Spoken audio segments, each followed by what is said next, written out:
Oh, good day, ladies and gentlemen, and welcome to Gil-Kist Nation Sports Talk about the NCAA. Yes, it is March Madness, and now is the time for you to grab your bracket, whether it's online or in paper, and get ready to start making some notes or even penciling some things in.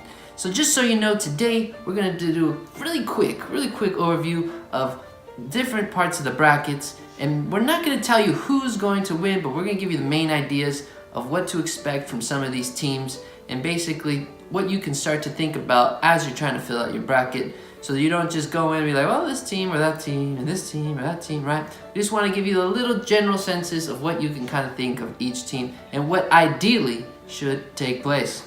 All right, let's start ahead right in this East region. All right, folks. So here we are in the East region. We have the very famous Duke basketball squad. Looking at this whole entire bracket, Duke, Michigan State, those are the top two seeds, and honestly, those two teams should be battling it out in the final, and the winner will make it to the Final Four. That's what should happen with this bracket. I don't foresee any other team in this whole entire region really coming up here and pulling off one of what they call the upsets. So, but if we take a look at some of these teams, VCU, UCF, these are kind of mediocre teams. One of these, this is kind of going either way, could win that game, and none of them really have a good chance against Duke. Looking at Mississippi State and Liberty, this is the upset special here. Liberty should be able to pull off an upset. 5 versus 12 is always that slot of upsets. It's always the teams that loses. It's always that 5th seed, right? So keep an eye out for that. Also, Virginia Tech and St. Louis. Virginia Tech has the tendency to be a strong team and actually go pretty far. But St. Louis can definitely pull off the upset, so I would watch out for Buddy St. Louis over there. All right, if we move down towards the bracket, you got Maryland and Belmont versus either Temple, right? Maryland has been a pretty consistent team, but don't be surprised if they are upset by one of these other teams right here. LSU versus Yale. LSU is a strong team as well. I expect LSU to do well. I don't see them being upset, but you don't know, especially when it comes against Minnesota or Louisville. Minnesota, I think, might be able to pull off the upset here, and they might be a team that could pull off a couple of upsets. So you got to watch out for them, but ultimately, Michigan State should be able to handle business. All right, my friends, let's keep moving on. To the West. To the West region, you got Gonzaga and Michigan as your top two seeds. This is going to be a very interesting bracket. If we're looking down the way, the teams I think have good opportunities to pull off upsets, Murray State, and also I think probably Florida has a chance to go pretty far. And I wouldn't be so surprised if Montana is able to do a little number or two on Michigan. So, other teams that are really going to be good here, I definitely think Florida State is a big contender to be able to win this group. I don't think they will win the West, but I do think that they will probably end up playing against Gonzaga to have to go into the final of that Western region. If we're looking at these other teams, like I said, Murray State has the opportunity to pull off some upsets. Baylor and Syracuse are teams that are just kind of mediocre. I don't expect them to do much. It's kind of a pick 'em there, and then they're going to be out against Gonzaga in the next round. Vermont versus Florida State is really the biggest challenge I think Florida State is going to actually have. Florida State is a big-bodied team, but they're just really well-rounded with good coaching. So, like I said, I feel like they might be a stoic team, just like they showed us the last season. Buffalo. I like Buffalo here. Buffalo has the opportunity to go far. Great young coach going on over down in that organization, and he's probably going to end up leaving and going to some other team. But he has the opportunity here to really make a name for Buffalo and make them go a little bit far in the tournament, but I don't think anything too special of them. Michigan's the one team I feel like if they're going to go out, they're going to go out early.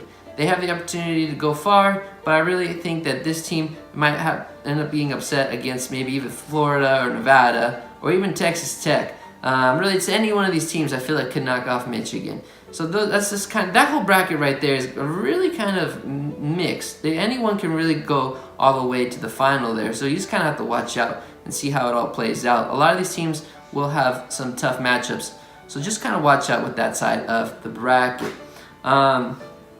Texas Tech should be ideally the strongest team in that whole area. And if they are able to just take care of business against the first couple of teams, I feel like in that clutch game against that latter part of the bracket concerning Nevada, Florida, Michigan, or even Montana, I feel like that'll be their toughest game, and I feel like they should be able to sneak by them. But look, watch out for them for upset special if they end up playing against Buffalo. All right, let's keep moving on. We got a whole long way to go here. So we're moving out to the Midwest. Midwest is the most interesting bracket of them all. You got North Carolina, Kentucky as your two. It also features a team, Auburn, who's done really well this season, and Kansas.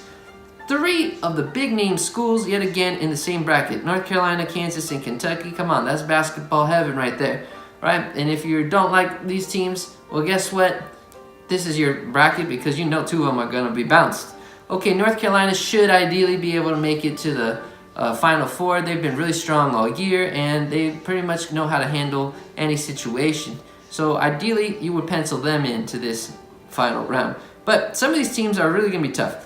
Kentucky and Kansas have been good and have gotten better as the year goes on, like they normally do. And if we're looking at Kentucky first off, some of the teams they're playing to get to, just to get to that Elite Eight, they don't really have too much to worry about. Iowa State will be strong, but I wouldn't be surprised if Iowa State loses to Ohio State. Houston's been a really strong team all year, but they're kind of, and coming from a weaker conference, I can't really just pinpoint and say, yeah, man, they're going to go and do it. They got, they can go distance. Looking at these other teams, Seton Hall, Wofford, these are teams that have opportunities too, but I feel like they will be eliminated in the next round. I really think Kentucky here has the great opportunity to go all the way to the Elite Eight. I don't see many upsets. Ohio State's probably the biggest upset you might have here against Iowa State, but Iowa State is a pretty strong team as well. If we're looking at the other side, I would be very cautious with Auburn. Auburn is very highly rated. Once again, they're in that 5th seed. But the thing about Auburn is they kind of rely more on individuals than they are as a full core unit. So they can be disrupted. And a team like New Mexico State, which is a little bit more core together, has a good opportunity. Not going to say it's going to happen, but I would keep your eyes out for that. Northeastern, too, is a team that's been a little bit more well cooked together. And against a team like Kansas, I know Kansas should ideally roll through that one. But I wouldn't be surprised on any given night that this Kansas team might get their money's worth against this Northeastern team. Yet, still, I feel like Kansas should be able to go far and end up taking on North Carolina in the Elite Eight. Because Utah State and Washington, well, they ain't going to offer you anything pretty, so you ain't got to worry about them. All right, we're moving on now to the final part of our bracket. It is the South, my friends. It is the South region with the infamous Virginia, the team we always know you got to pick against because they always lose. They made the historic loss of being the first 1 seed ever to lose, and they will do it again.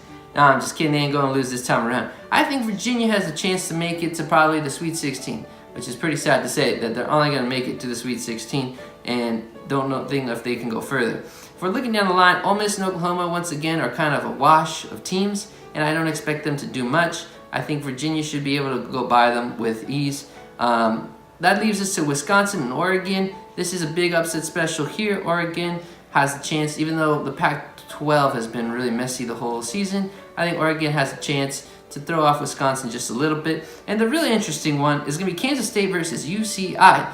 UCI has been really strong, great defensive team, but they've just been a really strong unit. And if they are able to go and play, to their best abilities, I feel like against this Kansas State team, they have a good chance to beat them in an upset. So you got to watch out for UCI. They might make a little run here. If they can win this first game, then they might even be able to win the next game and then even make it to the Sweet 16. This might be your little Cinderella story of a team, but I wouldn't bake on it. I'm just saying they have that potential.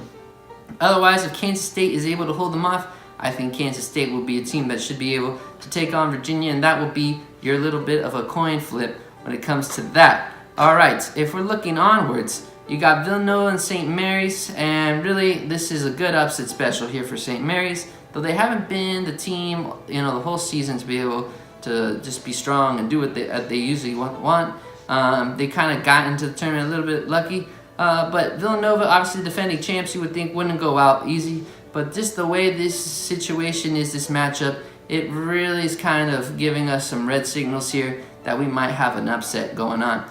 Looking at Purdue and Old Dominion, I wouldn't be surprised. Purdue's always a strong team, and they're solid, and I think they could go pretty far in this tournament, but I just feel like this is the type of team that they are. I wouldn't be surprised if they got upset versus Old Dominion, so I'd watch out with that.